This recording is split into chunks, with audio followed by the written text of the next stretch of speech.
Divine Grace, A.C. Bhaktivedanta Swami Srila Prabhupada ki jai. Om Shubhadava His Divine Grace, His Holiness Devadass Swami Maharaj ki jai.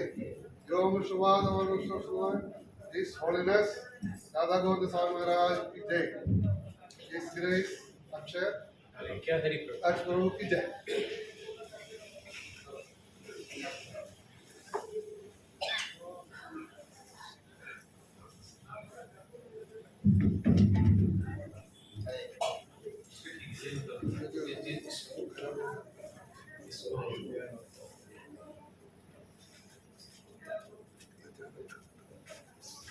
Hare Krishna, Jai Shri Guru, Jai Shri.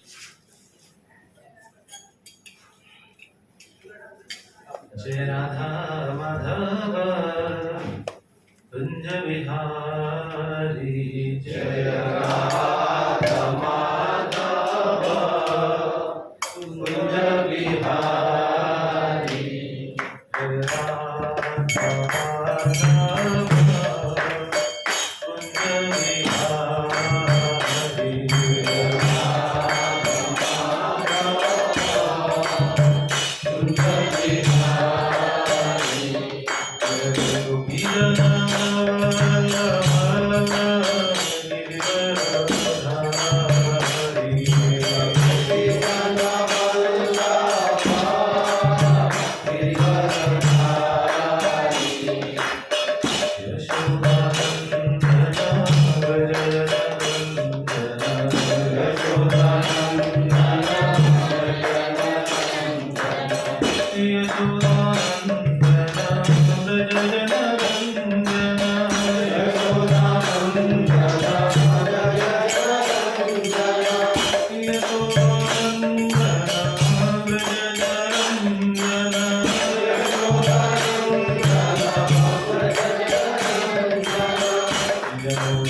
Ravindra Bhaktivedanta स्वामी श्री प्रभुपाद महाराज की जय।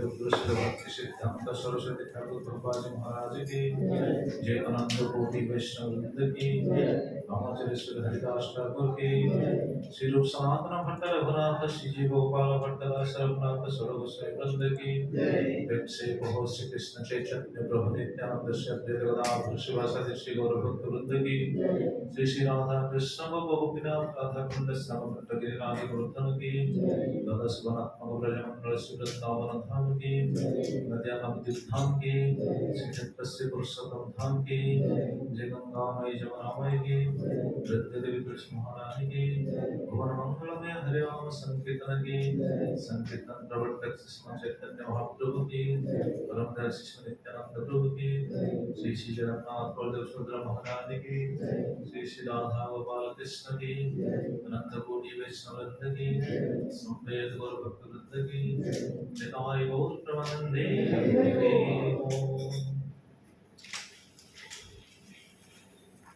ओम ज्ञानं तिमिरान्धस्य ज्ञानाञ्जनशलाकया चक्षुरुन्मिलितं येन तस्मै श्रीगुरवे नमः।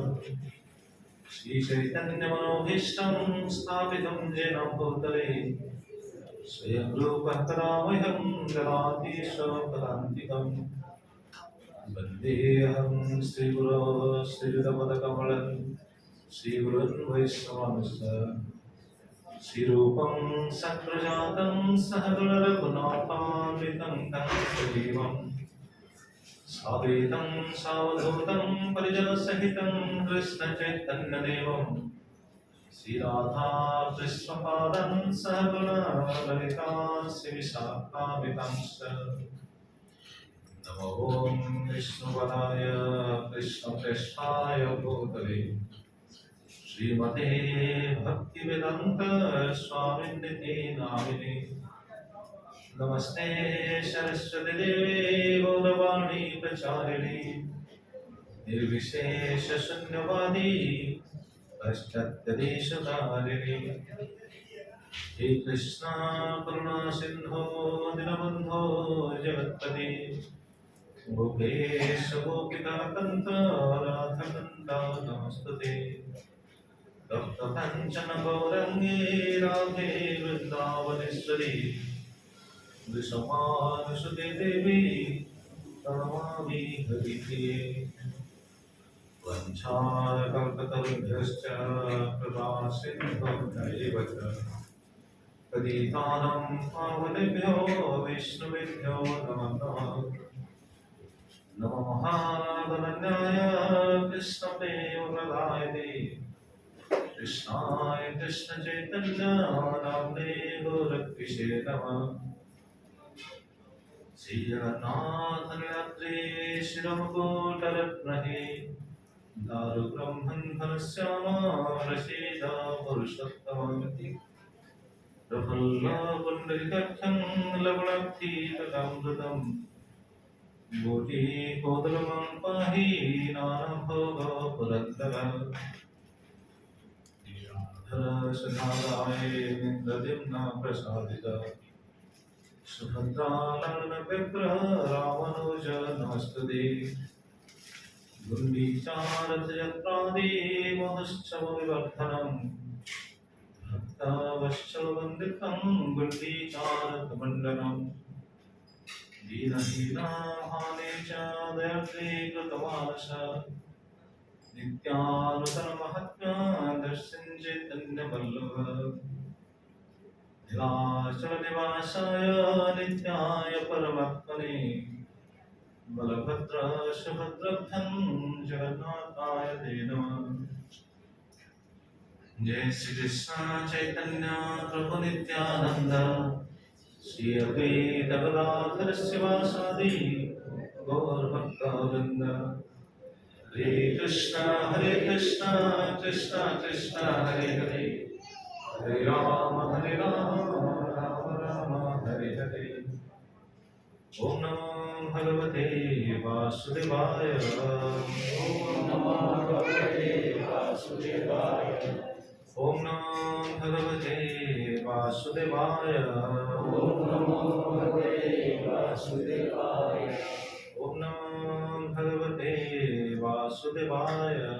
ओम नमो भगवते वासुदेवाय। हरे कृष्ण। जय जगन्नाथ। जय जगन्नाथ। सभी भक्तों को धन्यवाद देते हुए तो श्री जगन्नाथ जी की कथा शुरू करेंगे।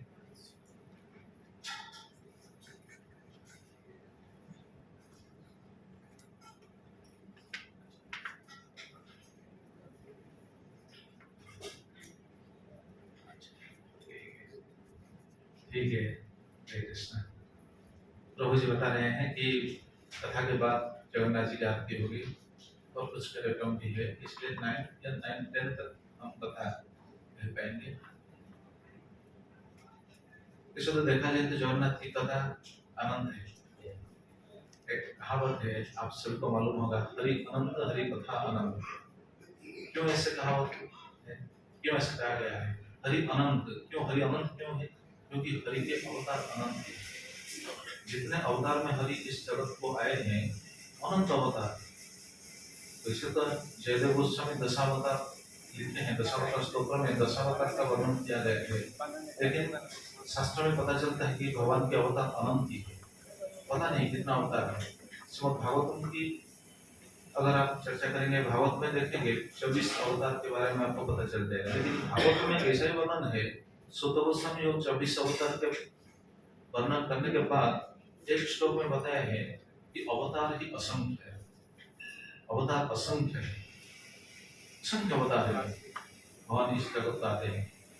जैसे आप अगर कोई चैतन्य चरितामृत ग्रंथ पाठ करेंगे, उससे पता चल जाएगा कि भगवान का अवतार कितना है, बहुत ही अनंत है। इसलिए हरि अनंत और हरि कथा भी अनंत है। हरि की कथा भी अनंत है। हम तो 7 दिन प्राप्त कर चुके हैं भगवान की कथा कहने के लिए।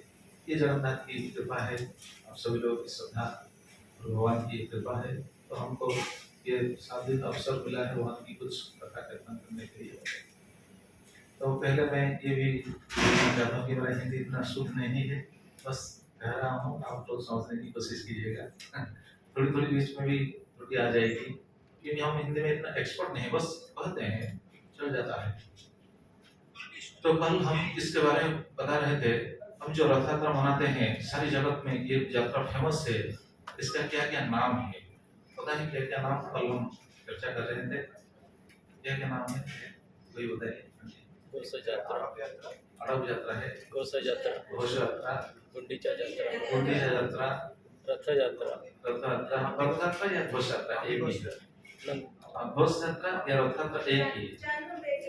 जन्म बेदी यात्रा और अड़ब यात्रा तक कहे हैं, गुंडीचा भी कहे हैं,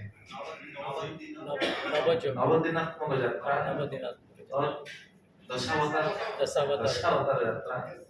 इसे हम चर्चा कर रहे थे कल, लेकिन कल तो समय हो गया था, इसलिए चर्चा को हम विराम दिए थे। कौन से स्थान पर विराम दिए थे मालूम है? भगवान के अवतार के बारे में हम तो जैसे चर्चा कर रहे थे दशावतार यात्रा, आज भी जैसे शुरू में हम कह रहे हैं भगवान के अनंत अवतार है। तो दशावतार यात्रा इसलिए कहा गया है क्योंकि वो 9 दिन तक जो जाते हैं गुंडीचा मंदिर, वहाँ दशावतार होते हैं भगवान के, वैसे श्रृंगार होते हैं भगवान के। तो हम चर्चा कर रहे थे नवदिनात्मक यात्रा। नवदिनात्मक यात्रा क्यों कहा गया है? क्योंकि भगवान 9 दिन के लिए बाहर निकलते हैं, अपने सिंहासन को छोड़कर 9 दिन के लिए बाहर जाना पड़ता है भगवान को। क्यों जाते हैं? भक्तों के लिए, हम लोगों के लिए, सिर्फ भक्त नहीं, सभी लोगों के लिए। किन किन भक्तों के लिए, किन किन लोग के लिए आते हैं, बाद में हम चर्चा करेंगे। तो बाहर आते हैं 9 दिन के लिए, और हम चर्चा कर रहे थे कि 9 एक पूर्ण संख्या है, 1 से 9 अगर हम देखेंगे तो 9 है लार्जेस्ट डिजिट। 9 के बाद डबल डिजिट आ जाता है ना, लेकिन सिंगल डिजिट में ज्यादा क्या बोलते हैं, लार्जेस्ट 9 ही है। तो 9 जैसे पूर्ण है, भगवान के साथ अगर कोई जुड़ जाता है तो भगवान उनको भी पूर्ण कर देते हैं, और हम सब पूर्ण होना ही चाहते हैं।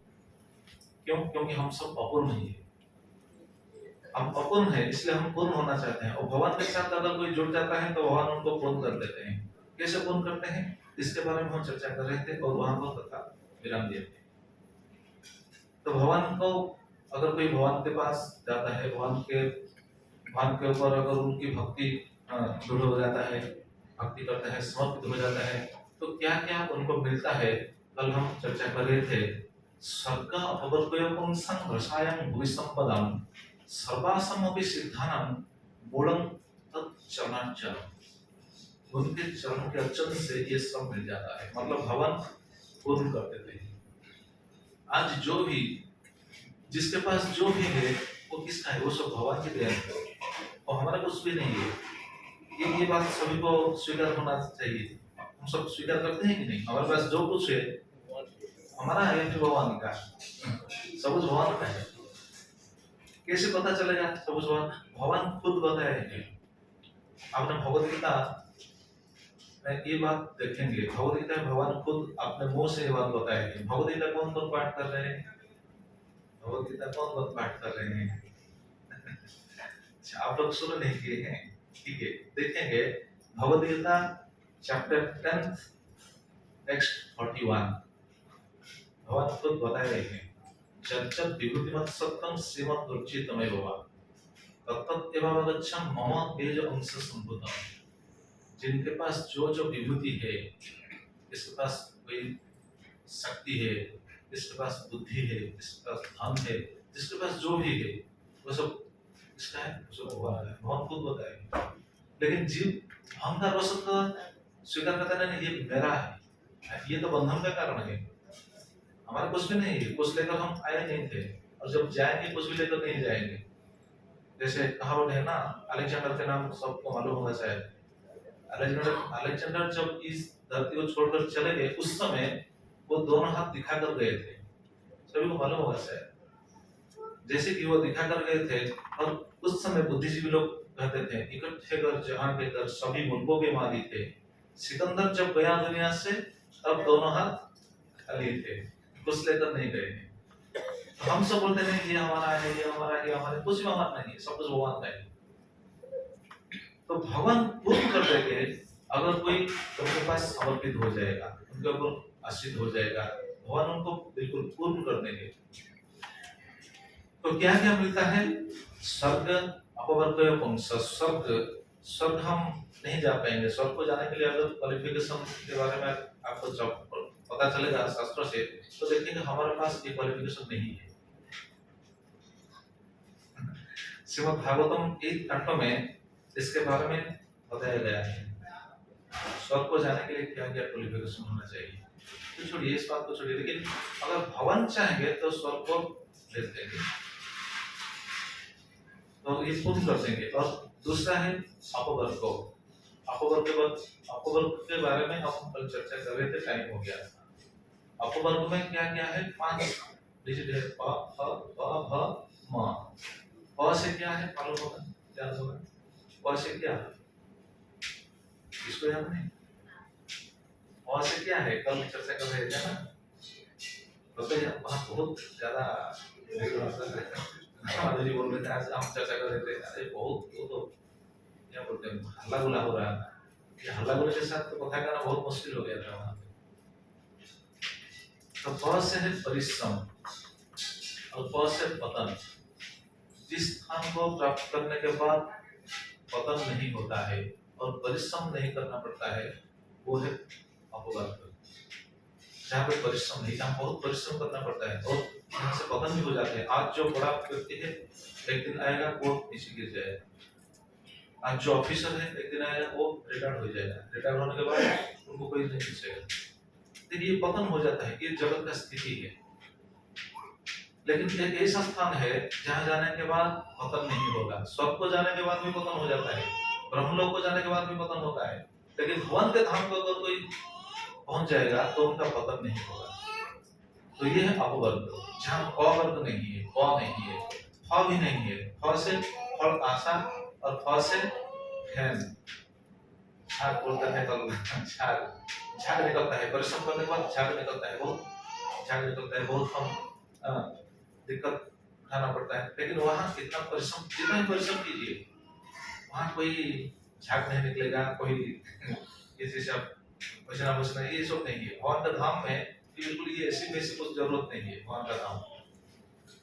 का धाम में ऐसी नहीं है, सूर्य का उताप नहीं है, कुछ भी नहीं है, प्लेजेंट एटमॉस्फेयर जो बोलते हैं। तो पतन हलासा ब से बंधन नहीं है, जहाँ पे बंधन नहीं है। और भ से भय, जहाँ जाने के बाद भय नहीं है। भगवान के धाम को अगर कोई चला जाएगा तो उनका भय नहीं। भगवान के धाम को छोड़िए, भगवान के शरण को अगर कोई चला जाएगा तो उनका भय नहीं है। ये बात हम कल पुष्ट कर रहे थे और चर्चा हो रहा था ना, भगवान के शरण को जाने के बाद भगवान कैसे अभय प्रदान कर देते हैं। इसके बारे में हम कल सुने थे, मालूम है? याद है किसको? इसके बारे में चर्चा हो रहा था कल। अगर भगवान के शरण कोई चला जाता है तो उनको भय नहीं। म्यूजियम का एग्जैक्टली, इसमें याद नहीं है वो समुद्र में आप कहानी हाँ हाँ वो सीप जा रहा था उसमें और उसमें मछली हाँ जी। तो आज भी देखने के लिए तो मिलता है ना, वो जो बहुत बड़ा पेड़ है शिव मंदिर में, जो बहुत बड़ा पेड़ है वो तो स्मारक ही है। तो जगन्नाथ जी दिखा रहे हैं, अगर कोई मेरे शरण में आ जाएगा तो मैं उनको अभय कर दूंगा, अभय प्रदान कर दूंगा। इसलिए भगवान के पादपों को बोलते हैं अभय पादपद्म। तो भय नहीं है। और पांचवा है मौ से क्या है, क्या हो सकता है, जरा सोचिए। बहुत तो सुने, मौ से क्या है? मुख्यता अपवर्ग मतलब मुख्य है, जहाँ मौन नहीं है। मौन वर्ग जहाँ पे नहीं है वो है अपवर्ग, वो है मुख्य। मतलब वह अच्छा वेरी गुड। मौन से मोह माया नहीं, और मौन से दूसरा भी है मृत्यु नहीं है। भगवान के धाम को अगर कोई चला जाएगा तो वो बार बार नहीं मरेगा। यहाँ पर जितने बार हम आएंगे, जन्म मृत्यु चक्र में हम घूमते हैं। जन्म मृत्यु चक्र में हम बार बार ये शरीर को प्राप्त होता है, प्राप्त होना पड़ता है, छोड़ना पड़ता है, ये चलता है, अनादिकाल से चल रहा है। हमको किसी को भी मालूम नहीं कि ये हमारा कौन सा जन्म है, कितने नंबर जन्म है। कोई बता पाएगा कितने नंबर वाला ये जन्म हमारा? कोई नहीं बता पाएगा। लाख करोड़ जन्म हम बिता चुके हैं पहले, और आगे भी करोड़ जन्म हमको बिताने होगा। तो पता नहीं भगवान के धाम को अगर हम नहीं जाएंगे तो कितना जन्म हमको बिताना होगा यहाँ पे, किसी को भी मालूम नहीं। तो इससे ये पता चलता है, अगर भगवद गीता में भगवान बताया है जातस्य ही ध्रुवम मृत्यु ध्रुवम जन्म मृत्युश्च, जो यहाँ जन्म हुआ है उनको मरना सुनिश्चित है, और जो मर चुका है उनको जन्म लेना भी सुनिश्चित है। इसका मतलब जन्म मृत्यु चक्र में बार बार घूर्णन करना पड़ेगा। लेकिन इसे क्या पता चलता है कि बार बार हमको मरना पड़ेगा। लेकिन भगवान को धाम पर अगर हम वापस चले जाएं तो बार बार नहीं मरेंगे। बस एक ही बार यहाँ शरीर छोड़ देंगे, मर जाएंगे, भगवान को धाम को चले जाएंगे, और मरना नहीं। तो वो स्थान है अपवर्ग। तो जहाँ जाने के बाद ये वर्ग नहीं है, नहीं है, वो है अपवर्ग। वो अपवर्ग कौन दे सकता है? कोई देवा देवी कोई भी नहीं दे सकता है। कौन दे सकता है? सिर्फ भगवान ही दे सकते हैं, जगन्नाथ जी दे सकते हैं। क्यों? क्योंकि वो पूर्ण है, व्यक्ति को पूर्ण कर देंगे। तो स्वर्ग अपवर्ग पुंस रसायन भविष्य संपदाम। रसायन, अगर कोई रसातल को जाना चाहता है तो अपने आप नहीं जा पाएगा। जैसे स्वर्ग में बहुत फैसिलिटीज है, नीचे जितना लोग है, कितना लोग है मालूम है? टोटल हमारा ब्रह्मांड में कितना लोग है, किसे पता है? 14 लोग है। क्या 14 लोग है? क्या 14 लोग है? 14 लोग का नाम है या फिर ऐसा 14 लोग 1 2 3 4 5 6 ऐसा नहीं, उनका नाम ही है। क्या नाम है पता चल जाएगा। जैसे हम जिस लोक में रहते हैं, इस लोक को क्या कहते हैं? मर्त्यलोक या फिर भूलोक कहते हैं। मर्त्यलोक या भूलोक। भूलोक से ऊपर है भू भव स्व मह जन तप सत्य। ऊपर 7 लोक है, नीचे भी 7 लोक है। तल अतल तलातल रसातल पाताल, इसे नीचे विचार लोगे।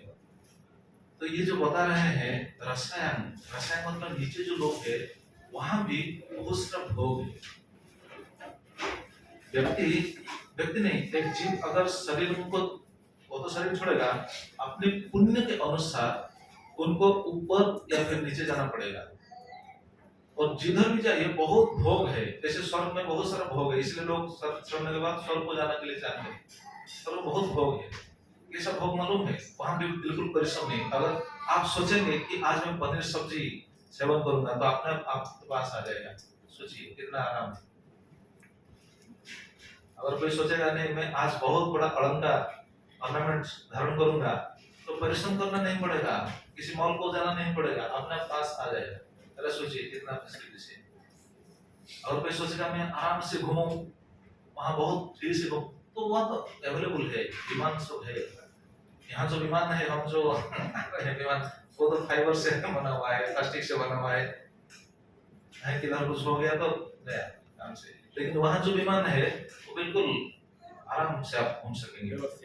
हाँ, सिक्योर, फुल सिक्योर है, सेफ। और अपने मन के हिसाब से वो बिना विमान चलेगा। यहाँ तो मन के हिसाब से विमान नहीं चल सकता है ना, पायलट है, पायलट दो पायलट है ना, वो तो चलाते हैं। लेकिन वहाँ मन के हिसाब से आप जिधर चाहेंगे वो विमान अपने आप उधर जाएगा। वैसे एक विमान यहाँ था, किसके पास था मालूम है? पुष्पक विमान था रावण के पास, वो अपने मन के हिसाब से चलता था। तो स्वर्ग में ऐसा बहुत सारा विमान है, और विमान नहीं कि एक विमान पर बहुत सारे लोग बैठेंगे, नहीं नहीं नहीं, नहीं। इंडिविजुअल एक एक आदमी के लिए एक एक विमान है। जरा सोचिए कितना फैसिलिटीज है, तो कौन नहीं जाना चाहेगा। तो स्वर्ग में अगर इतना फैसिलिटीज है तो नीचे लोग में उससे ज्यादा फैसिलिटीज है। लेकिन बहुत पुण्यवान जो लोग हैं उनको नीचे जाना पड़ता है या फिर स्वर्ग जाना पड़ता है। लेकिन भगवान अगर किसी को अगर प्रसन्न हो जाए तो उनको ये सब फैसिलिटीज अपने आप मिल जाता है, भगवान उनको पूर्ण कर देते हैं। जैसे आज भी रसातल में एक डिवोटीज है, एक डिवोटी है, भक्त है, मालूम है कौन? हाँ जी, बलि महाराज। आज रसातल में है, भगवान उनको भेजे हैं, जाओ तुम रसातल में रहो। बहुत फैसिलिटीज है रसातल में, आज भी बलि महाराज है। और रसातल में बलि महाराज जिस भवन में रहते हैं उस भवन का कितना द्वार है मालूम है किसको? आपने तो बोला बलि महाराज, कुछ मालूम है? बलि महाराज जो भवन में रहते हैं सुतल लोक में, ये सुतल लोक, रसायन, रसातल, सुतल लोक में बलि महाराज जहाँ रहते हैं एक बहुत बड़ा भवन में रहते हैं। उस भवन का 52 द्वार है, 52 द्वार है चारों ओर से। तो बलि महाराज वहां रहते हैं, और भवन रहते हैं कि नहीं? भवन भी रहते हैं। अच्छा, भवन कहाँ रहते हैं? हाँ जी, भक्तों के पास तो रहते हैं, लेकिन उस भवन में कहाँ रहते हैं? हाँ, कौन बोला? भवन, उस भवन में कहाँ रहते हैं मालूम है? गेट कीपर जैसे रहते हैं। क्यों गेट कीपर जैसे रहते हैं? क्योंकि वो भिखारी बनकर गए थे ना बलि महाराज के द्वार पर। बलि महाराज के द्वार पर भिखारी बन के गए थे, तो हम चर्चा कर रहे थे ना। उनको छल कर 3 पग भूमि के बहाने से उनकी सारी संपत्ति सब कुछ ले गए, तो भिखारी बनकर गए थे। भिखारी बनकर गए थे और सारा मतलब क्या बोलते हैं, एक मनोंतर तक भिखारी बनकर रह गए बलि महाराज के द्वार पर। इस लोक में, मर्त्य लोक में भगवान वामन के रूप में भिखारी बन के गए थे, लेकिन सुतल लोक में बलि महाराज के द्वार पर भिखारी बनकर रह गए। आज भी है। और सिर्फ रह नहीं गए हैं, पता है भगवान वहां रहते हैं। क्यों रहते हैं? क्योंकि बलि महाराज उनको प्रार्थना किए थे, प्रभु जी मैं जब निकलूंगा आपको दर्शन करूंगा, ये कृपा मुझे कीजिए। देखिए भगवान कितना महान है, ये बात हम चर्चा कर रहे हैं। भगवान कितने महान है। भगवान को बलि महाराज ने प्रार्थना किया था, प्रभु जी मैं जब द्वार से निकलूंगा तो आपको दर्शन, आपका दर्शन जरूर मिलना चाहिए। तो भगवान सोच में पड़ गए, अरे ये तो बहुत बड़ा मुश्किल है। भगवान हाँ कर दिए, हाँ ठीक है, भगवान तो कृपा करिए है, प्रसन्न हो गए हैं बलि महाराज के ऊपर। तो भगवान बोले ठीक है, आप जब भी निकलेंगे मेरा दर्शन आपको मिलेगा। लेकिन ये तो बात बता दिए, लेकिन दिक्कत क्या है जरा सोचिए, क्या प्रॉब्लम होगा? क्या प्रॉब्लम हुआ होगा, जरा सोच सकते हैं कोई? मालूम नहीं कौन सा एग्जैक्टली कितना द्वार था वहां पर, कितना द्वार है? 52 द्वार है ना। तो बलि महाराज कौन से द्वार पे निकलेंगे पता है क्या? तो भगवान को 52 द्वार में क्या बोलते हैं, दरबान जैसा पहरा देते हुए खड़े होकर रहना पड़ता है। तो इसका मतलब क्या है, भगवान एक जगह पर नहीं रह सकते वहां, वो बिल्कुल घूमते थे पर फ्री नहीं, भगवान को फ्री नहीं। बलि महाराज ने भगवान को ड्यूटी में लगा दिया कि मैं जब निकलूं आपको दर्शन दूं। तो भगवान को इतना, मतलब भगवान स्थिर नहीं रह सके वहां, कि बिल्कुल घूमते रहते हैं। ये चिंता, ये बहुत आघात हुई इसको लक्ष्मी देवी सोच में पड़ गई, अरे बलि महाराज के पास मेरा पति जाकर ऐसा भिखारी जैसे बिल्कुल घूम रहे हैं, तो उनको फुर्सत भी नहीं है। इसलिए लक्ष्मी देवी एक दिन बलि महाराज के पास गई। आपको मालूम होना चाहिए, लक्ष्मी देवी बलि महाराज के पास गई, जाकर क्या करे, क्या किया मालूम है? जाकर बलि महाराज को बोला कि देखो बलि, आज से तुम मेरा भैया हो, आज से तुम मेरा भैया हो, मैं तुम्हारी बहन हूँ। बलि महाराज को कौन बोले? लक्ष्मी देवी बोले, मैं आज से तुम्हारी बहन हूँ, तुम मेरा भैया हो, इसीलिए मैं तुमको भाई के रूप में स्वीकार करता हूँ। और वो कहते हुए ही एक राखी निकालकर भगवान के हाथ में, सॉरी बलि महाराज के हाथ में लक्ष्मी देवी बांध दी। लक्ष्मी देवी बलि महाराज के हाथ में रक्षाबंधन होता है ना, यहाँ पे राखी, रक्षा जो रक्षाबंधन, राखी बांध दी। राखी बांधने के बाद क्या होता है? फिर उसके बाद क्या होता है? बहन को भैया बहन को कुछ देना पड़ता है कि नहीं? देना पड़ता है। तो जब लक्ष्मी देवी रक्षा सूत्र बांध दिए, रक्षाबंधन कर दिए, रक्षाबंधन करने के बाद उनको बोला, देखो मैं अभी राखी बांध दिया, तो मुझे कुछ दो। बड़े महाराज बोले, क्या दूं मैं? बड़े महाराज बोले, ठीक है, आप जो चाहिए मैं दूंगा, आपको जो चाहिए मैं दूंगा, आपको क्या चाहिए जरा बताइए। लक्ष्मी देवी को क्या चाहिए? हम सब लक्ष्मी की कृपा पाने के लिए तो बहुत पूजा करते हैं, लक्ष्मी देवी को भक्तों से क्या चाहिए? क्या चाहिए जरा सोच सकते हैं कोई? तो लक्ष्मी देवी तो इसलिए तो गए थे बड़े महाराज के पास, तो इसलिए गए थे ना। तो लक्ष्मी देवी बड़े महाराज से निवेदन किए, देखिए मैं एक चीज चाहता हूँ, एक चीज आप मुझे दीजिए। यहाँ जो 52 द्वार है, मेरा पति एक जगह पर स्थिर नहीं रह पाते, वो बराबर घूमते रहते हैं। क्यों? क्योंकि पता नहीं उनको आप कौन सी द्वार पर निकले। तो आप एक काम कीजिएगा, मुझे एक वर दीजिएगा, मुझे क्या बोलते हैं, वर तो नहीं, क्या बोलते हैं, प्रेजेंट, उपहार दीजिएगा, कि बता दीजिएगा कि आप कौन सी द्वार पे निकलेंगे। कौन से द्वार पे आप निकलेंगे ये फिक्स कर दीजिए। क्यों ऐसा वर मांगे? क्योंकि भगवान कम से कम तो स्थिर हो जाएंगे ना। ये जो घूमते रहते हैं बार बार 52 द्वार का चक्कर लगाते हैं, उनको तो स्थिर परमानेंट ड्यूटी मिल जाएगा ना, एक जगह पर स्थिर होने के लिए। तो लक्ष्मी देवी बलि महाराज से ये मांगे कि आप कौन से द्वार पे निकलेंगे, ये बात फिक्स करके बता दीजिए, क्योंकि मेरा पति एक जगह पर स्थिर हो पाए। उस समय लक्ष्मी देवी को बड़े महाराज ने बोले, ठीक है, मैं अगर निकलूंगा तो इस द्वार पे निकलूंगा। तो उस समय भगवान को फील हुआ, 52 द्वार में बिल्कुल घूमते रहते थे ना, तो एक जगह पर स्थिर हो गए। तो ये हमारा कहने की बात थी कि भगवान अगर चाहेंगे तो सब कुछ दे सकते हैं। तो बलि महाराज को भेजे हैं सुतोड़ लोक में, और सुतोड़ लोक में बहुत सारा भोग है, जिस भोग को भगवान खुद भक्तों को देते हैं। इसलिए कहा गया है कि रसायन, और चौथा है भूमि संपदा। भूमि संपदा मतलब भगवान यहाँ पे भी अगर चाहेंगे किसी भक्त को कुछ देने के लिए, तो भगवान ज्यादा दे सकते हैं, पूर्ण कर सकते हैं। भगवान के सिवा दूसरा कोई किसी को पूर्ण नहीं कर पाएगा, भगवान ही पूर्ण कर सकते हैं।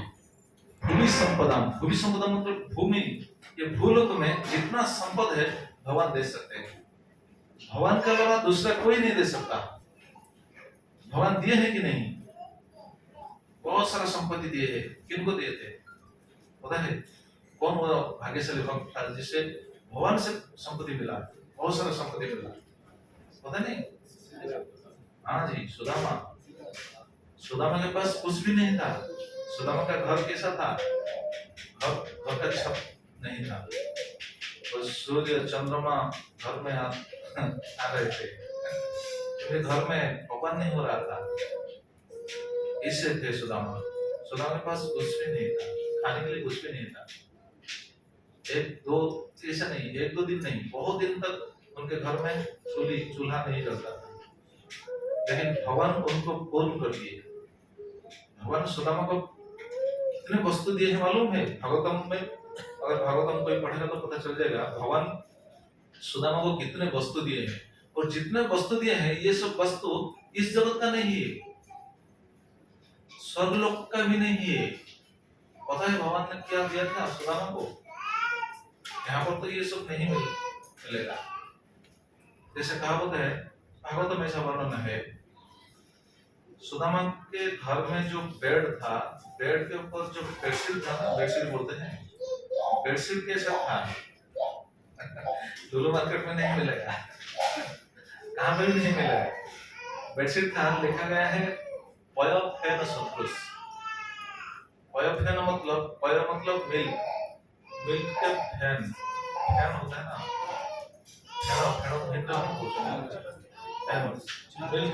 मिल्क जब उबलता है, उबलते समय जब फैन निकलता है ना, वो कितना नरम होता है, जैसे कोई इमेजिन कर सकेगा कितना नरम होता है। तो सुदामा के बेड के ऊपर जो बेडशीट था वो वैसा था। भागवत में ऐसा वर्णन है। उनका जो पलंग था, पलंग का जो दंड है, ये दंड बोलते ना, पलंग में जो पैर है दंड, ये सोना का था, स्वर्ण दंड। सुदामा के घर के कांथ क्या बोलते हैं, दीवार कैसा था मालूम है? यहाँ पर हम जो दीवार बनाते हैं तो ईंट से बनता है या फिर लकड़ी से बनता है, लेकिन सुदामा के घर के जो दीवार था वो दीवार था स्फटिक से। स्फटिक क्या मालूम है? हाँ? मणि नहीं, हाँ, स्फटिक क्या है? जो पता है माता जी लोग को शायद पता है। हाँ जी, जेम्स। अच्छा, स्फटिक एक ऐसा पत्थर है, दिखने के लिए कांच जैसा है। अगर आप स्फटिक माला भी है, स्फटिक को अगर आप जैसे स्ट्राइक करेंगे तो स्पार्क होगा, आग निकलेगा। स्फटिक और स्फटिक, अगर स्फटिक का काम है तो ये ऐसी कोई जरूरत नहीं। मतलब वो स्फटिक का काम का कमाल यह है, स्फटिक के दीवार का कमाल ये है कि वो ग्रीष्म दिन में, समर सीजन में अपने आप ठंड लगेगा, और ठंड सीजन में अपना उष्णता आ जाएगा। तो ये स्फटिक का काम है। सुदामा का घर ऐसा था, स्फटिक के दीवार और बीच बीच में रत्नदीप, दीप होते हैं ना, दीप जो दीप रत्नदीप, बहुत सारा संपत्ति दिए हैं। आप बहुत पढ़ लीजिएगा, पता चल जाएगा। तो ये इतना सारा संपत्ति भगवान ने दिए सुदामा को। मतलब ये कहने का तात्पर्य ये है कि भगवान अगर चाहेंगे तो भक्त को पूर्ण कर देंगे, जगन्नाथ जी पूर्ण कर देंगे। इसलिए रसायन भूमि संपदाम, और पांचवा है सर्वासम अपि सिद्धानाम, सभी प्रकार की सिद्धि। आ जाइए माता जी, उधर से आ जाइए। सर्वासम अपि सिद्धानाम, जितने सारा सिद्धि है वो भगवान दे सकते हैं। लेकिन आपको तो सिद्धि नहीं चाहिए, भगवान के पास वो सब सिद्धि है। सिद्धि क्या मालूम है? सिद्धि किसको कहते हैं मालूम है?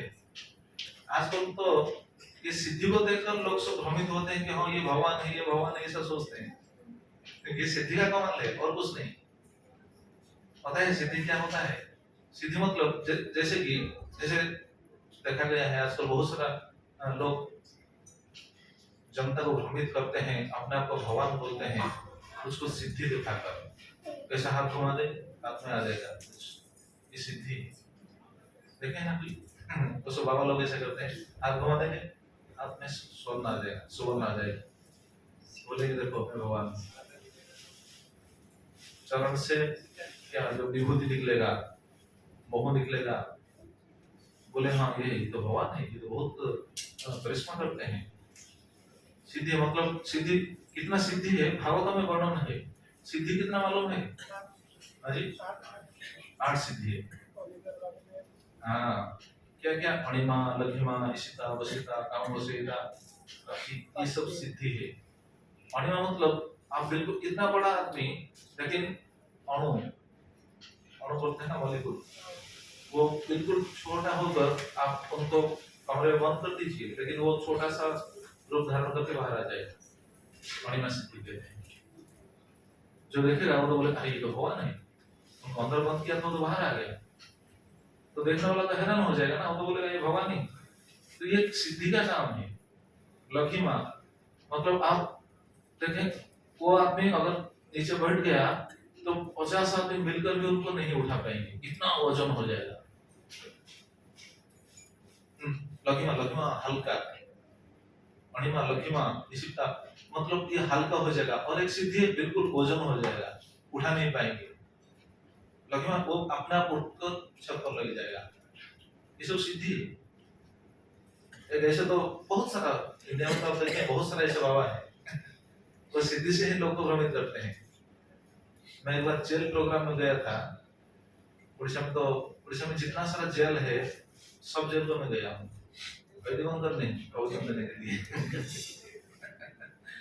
प्रवचन देने के लिए गया हूँ। बहुत एक जगह पर गया था, कटक में जो जेल है चौधर जेल, मालूम होगा किसी को, जो उड़िया लोग हैं उनको पता चल जाएगा। चौधर में एक जेल है, बहुत बड़ा जेल है उड़ीसा का, वहां पर गया था। उड़ीसा का एक व्यक्ति जो अपने आप को भगवान बोल रहा था वो उस जेल में था, मालूम है कौन? सारथी बाबा। तो वो उस समय वहां पर था। हम गए थे प्रवचन देने के लिए वहां। प्रवचन खत्म होने के बाद वो जेलर प्रवचन सुनने के बाद वो बोला प्रभु जी आप मिलेंगे उनसे? मैं बोला उनसे मिलने की क्या जरूरत है, वो कोई थोड़ा भगवान है। फिर मुझे याद है ठीक है, कम से कम वो तो अपने आप को भगवान बोल रहा था ना, कम से कम देखना चाहिए वो कैसा है जेल के अंदर कैसा है। मैंने जाकर देखा, छोटा सा रूम, जेल के अंदर जैसा रूम होना चाहिए, और छोटा सा रूम है बस। भगवान का सब गया, वो भगवान कुछ नहीं। मैं उनको बताया, तो मुझे बोला आपका प्रोग्राम कहाँ चल रहा है, क्या चल रहा है? मैं बोला हमारा प्रोग्राम तो चल रहा है, आपका क्या चल रहा है ये तो देखने के लिए आया हूं। आप तो इतने सारा लोगों को भ्रमित किए है ना भगवान बोलकर। तो वो कुछ नहीं, बस हाथ जोड़कर ठीक है कुछ नहीं। देखिए ये सब सिद्धि है, तो 8 सिद्धि है। वो 8 सिद्धि के आप 8 सिद्धि भी प्राप्त कर सकेंगे हनुमान को पूजा करने से। हनुमान चालीसा मालूम है ना? हनुमान चालीसा से ऐसा कहा गया है अष्ट सिद्धि नवनीत के दाता हनुमान दे सकते हैं। तो अगर हनुमान दे सकते हैं तो यहाँ पर बताया गया है सर्वासमपि सिद्धानां, सभी सिद्धि भगवान दे सकते हैं। सभी सिद्धि के मालिक है भगवान, इसलिए भगवद गीता में बताया गया है जोगेश्वर भगवान जोगेश्वर है, सभी योग के ईश्वर है।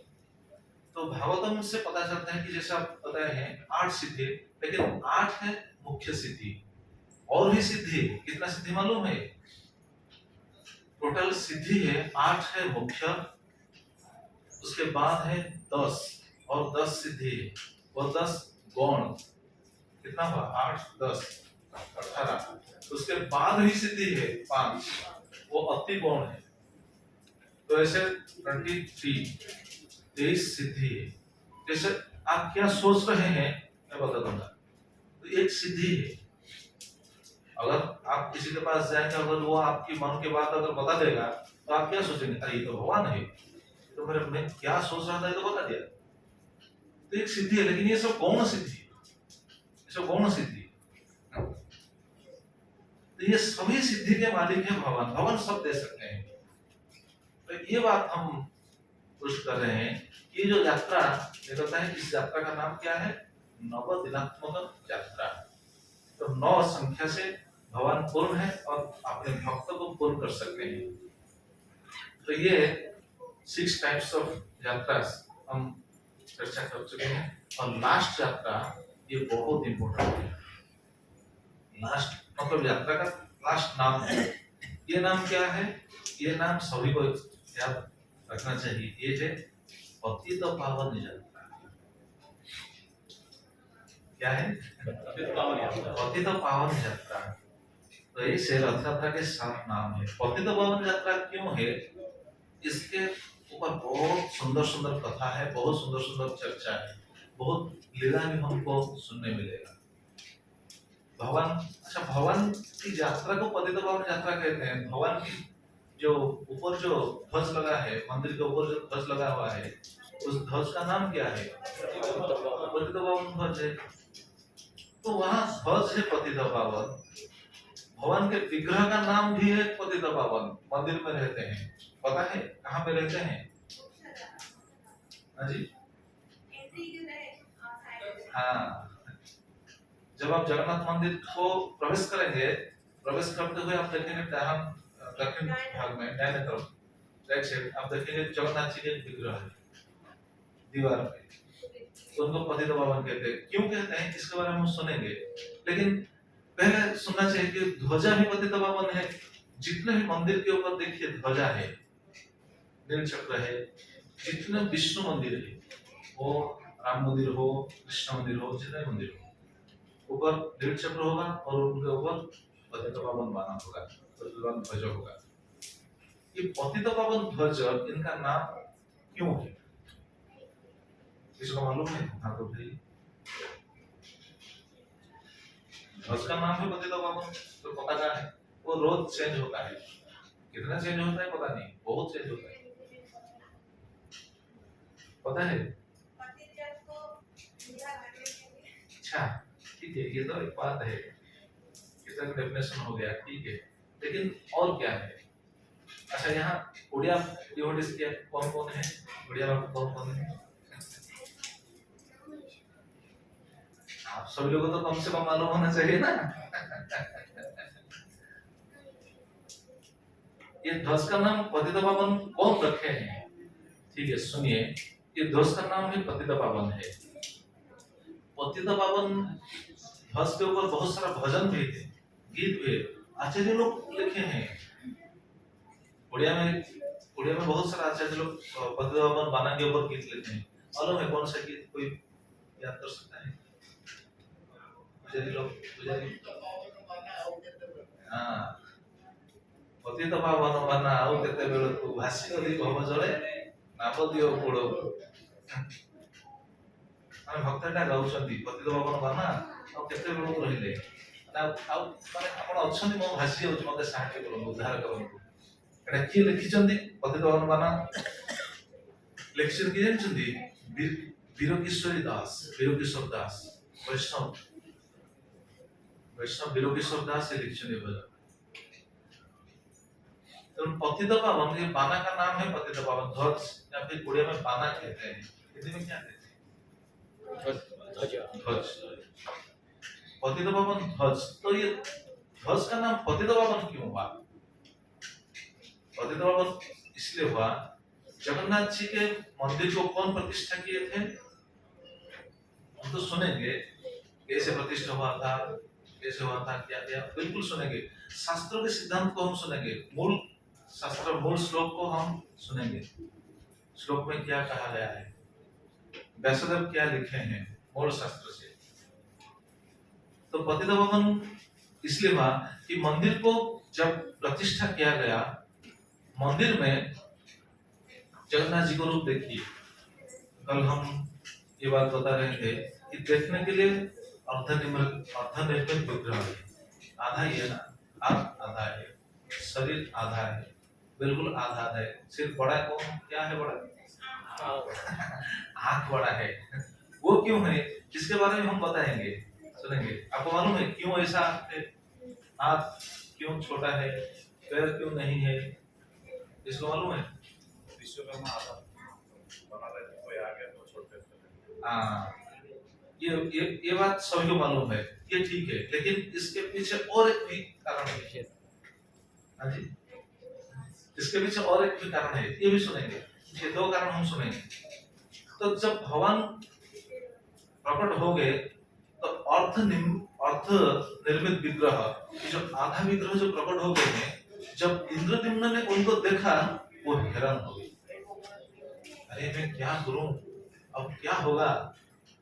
तो वो अपना बहुत दुखी हो गए। अरे बहुत से शब्द बताए हैं कि जो टाइम दिया गया था वो टाइम से पहले तुरंत कर दिए, तो उनको बहुत खेद हुआ, दुख हुआ। अरे मैंने बहुत गलती कर दी, भूल कर दी।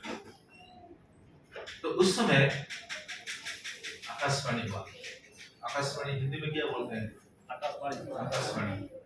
आकाशवाणी हुआ, नहीं नहीं ये राजा, ये मेरा इच्छा है, ये तुम्हारा कोई गलती नहीं है, ये मेरा इच्छा है, मैं इस रूप में प्रकट होना चाहता था, ये मेरा इच्छा है। क्यों मन से ऐसा इच्छा हुआ, वो बात हम सुनेंगे। तो हम इस बात को हम सुनना चाहते हैं कि पतितपावन बाना क्यों हुआ, पतितपावन ध्वज क्यों हुआ। तो भगवान ने उनको आश्वासन दिया, और उसके बाद राजा का नाम क्या था? इंद्रद्युम्न। इंद्रद्युम्न राजा ब्रह्मा जी को लेकर आए हैं भगवान जी को प्रतिष्ठा करने के लिए, और भगवान के मंदिर को प्रतिष्ठा करने के लिए। इस भगवान की विग्रह और मंदिर को प्रतिष्ठा करने के लिए इंद्रद्युम्न राजा ने ब्रह्मा जी को निवेदन किया, प्रभु आप प्रतिष्ठा कर दीजिए ये विग्रह को, और मंदिर को प्रतिष्ठा कर दीजिए। प्रतिष्ठा करने के बाद हम भगवान की पूजा यथाविधि हम रोज करेंगे।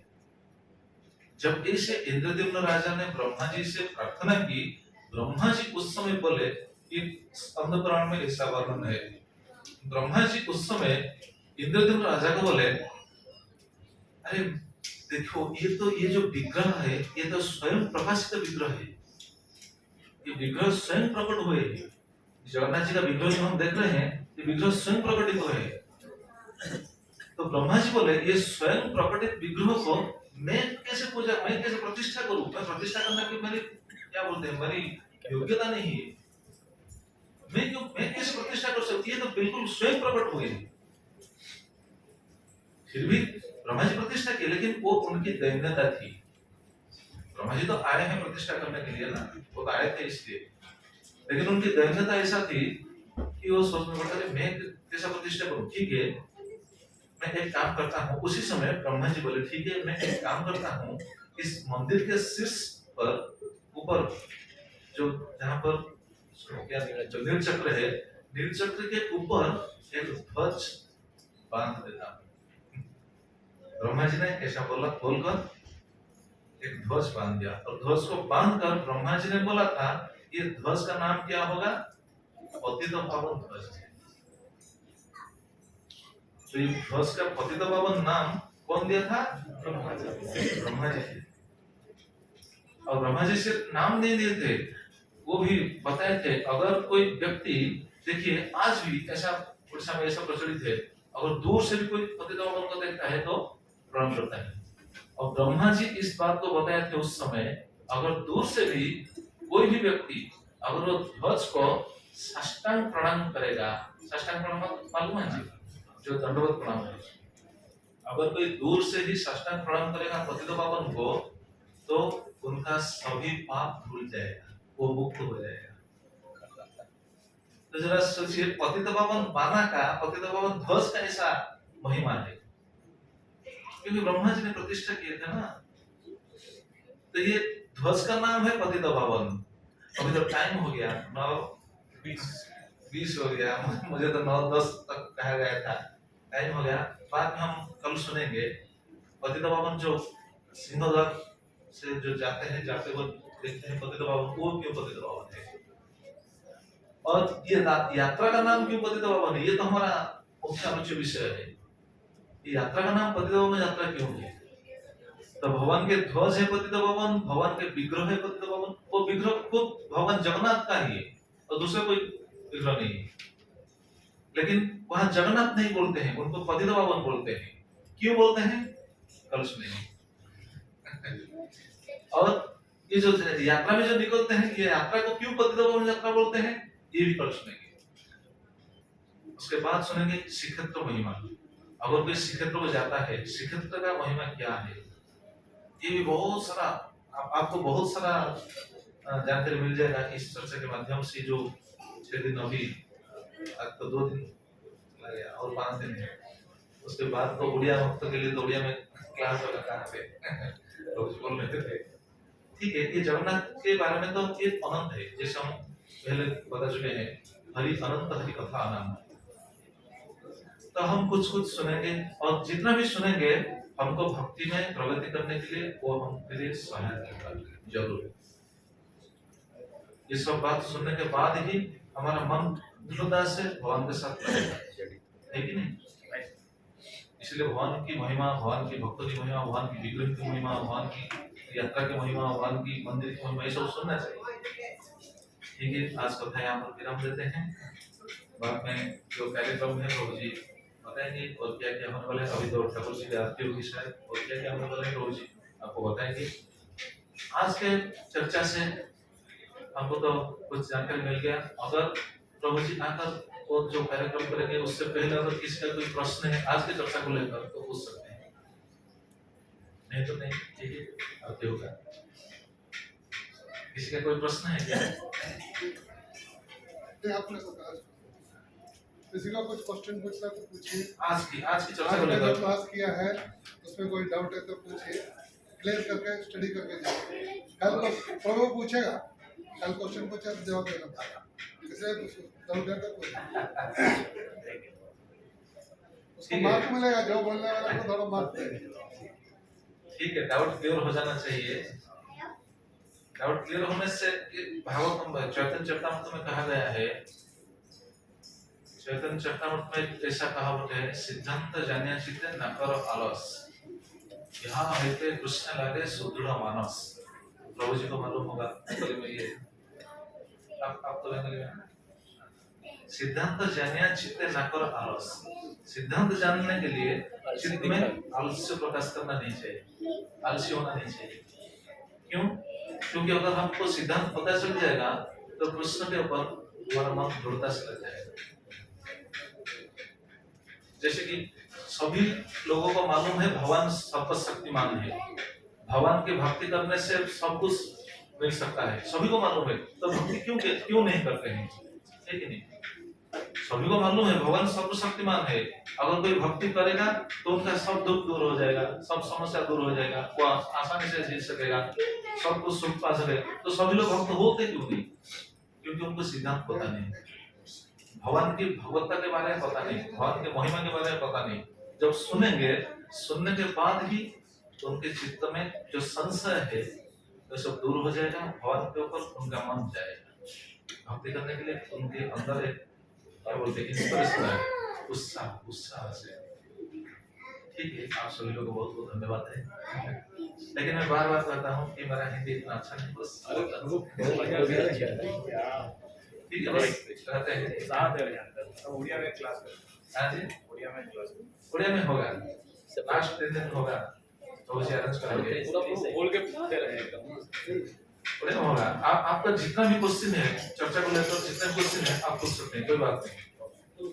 ये हमारा सेवा है आपके लिए। हरे कृष्णा। जय जगन्नाथ स्वामी की जय, श्री जगन्नाथ बलदेव सुभद्रा महारानी की जय, श्री श्री राधा गोपाल कृष्ण भगवान की जय, श्रील प्रभुपाद जी महाराज की जय।